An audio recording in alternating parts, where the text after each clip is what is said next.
knowledge natin sa CPR. Kahit saan ka man natin, mataas ang rate ng mga cardiac arrest. Kailangan ng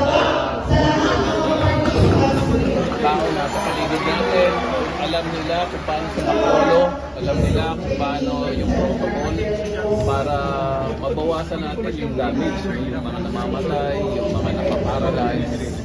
So, mas marami nakakaanap at ang emergency ay nangyayari, mas nakaka-react tayo. Mas may kumpiyansa tayo na i-increase natin yung chance or probability ng survival ng mga inaabutan ng emergency. About, so in relation to that, yung kwento nyo kanina sa Samboy, can you, sir, give us a little bit background of that process?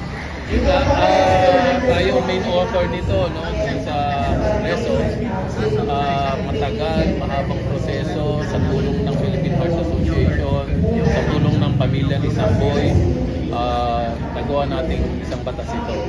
Sa Senate, si Secretary Sani Angara ang sumalo nito. Kasi ang isang bill, bago yan mabuo, kailangan may sponsor sa House, meron din sponsor sa Senate. So siya ang sumalo nito. So napakiusapan natin siya na siya ang tumayong sponsor sa Senate. Yun nga, nabanggit ko kanina na sinamahan din siya ni Senator Pia Cayetano. So, nabuo siya bilang isang batas. Naglap siya into law bago yung term matapos yung term ni President Pinoy. So, ito term pa rin ito ni President Pinoy. Pero ang malungkot, hindi siya napupondohan sa ating national budget. So ngayon, ang next step ay maglabi tayo o ipaglaban natin na ito ay mapondohan sa national budget. At ito ay napaka-importante kasi buhay ang pinag-uusapan natin dito. Saving lives ito.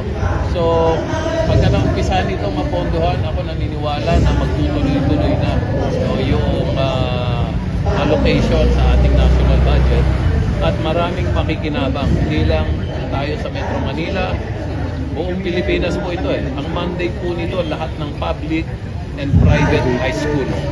So, ang isang bata, 16, 17, 18 years old, bago ka graduate, marunong kang mag-CPR. So, yung magulang mo, yung lolo mo, yung kapatid mo, saan ka man, at may nangyari sa kanila, alam mo kung anong gagawin. Sir, ever since hindi siya napopondohan? Ever since, almost 10 years na. Almost 10 years. So, laking kasayangan. Sure, 10 years na. Saktong 10 years. So, ang laking kasayangan, opportunity lost. Baka may ilang buhay na tayong napabuti o naisalba o nasagip dito sa last 10 years kung ito ay na-implement. Sir, gaano po kahalaga na sa paaralan po natuto yung mga kabataan?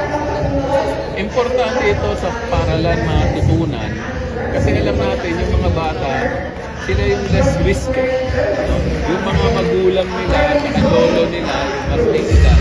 Alam natin yun ang mas vulnerable, mas prone doon sa risk ng pangangailangan ng emergency protocol na to. So yung mga bata, pag alam nila yan, pwede nila yan magawa doon sa mas mga nakakatanda sa kanila. So, alam mo, napaka-importante nung first 4 to 5 minutes.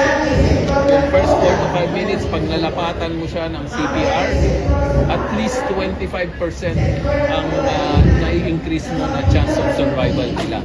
Sayang naman yung 25% na yun.